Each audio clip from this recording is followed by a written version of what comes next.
tick. So that's like the pendulum, the beam of light bouncing between the mirrors, and you could use that actually to build a very accurate clock. Then Einstein imagined what that clock would look like if it were moving relative to us. So what I'm going to have happen is Jim is going to be moved along the stage, keep moving the clock, and then we can dim the lights and we can see what that looks like from our perspective. We're stationary relative to Jim. And we've also got, so there's a little box there you can see, that's Jim's head camera. So Jim is seeing, of course, the clock in exactly the way that we pictured it when it was stationary relative to us. The light beam is bouncing up and down between the mirrors. But if you look, and we've got a sort of little video effect on there so you can see the trail, you can see that the beam of light that we see is tracing out a triangular pattern across the stage. Beautiful. Thank you. Can I get off now? You can, yes. Thank you, Jim. That's a bit fast. Thank you.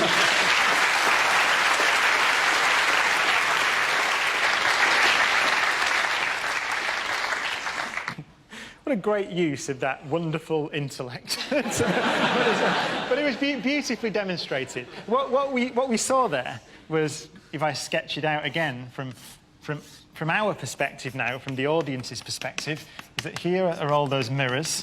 So this is the light clock that Jim was carrying. But you saw that from your perspective, watching Jim move, the light took a kind of triangular path as it bounced across the stage between the mirrors.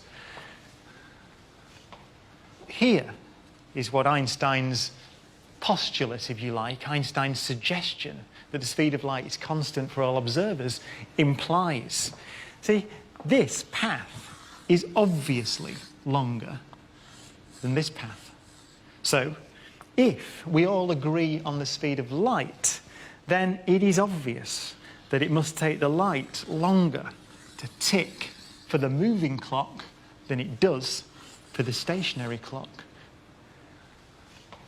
Moving clocks run slowly. This is true.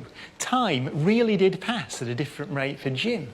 It passed at a different rate for him than it did for you in the audience watching Jim move. There's no sleight of hand here. Jim really is a time traveller. Our time is personal to us. This is what Einstein had discovered. There's no such thing as absolute time. Now, why don't we notice this in everyday life? It's because the amount by which time slowed down for Jim was minuscule, because the speed he was travelling was so small compared to the speed of light. But if we'd have sent Jim off in a rocket, would you like that? A rocket, flying out into space. Let's say that we catapulted Jim off at 99.94% the speed of light for 5 years, according to his watch. Then we tell Jim to turn around and come back. It takes another 5 years to get back to the Earth. So for him, the journey would take 10 years. But for us, with our watches ticking faster than Jim's, 29 years would have passed. Jim would return in 2042, having aged only 10 years. It's a real effect. He'd be a time traveller. Time travel into the future is possible.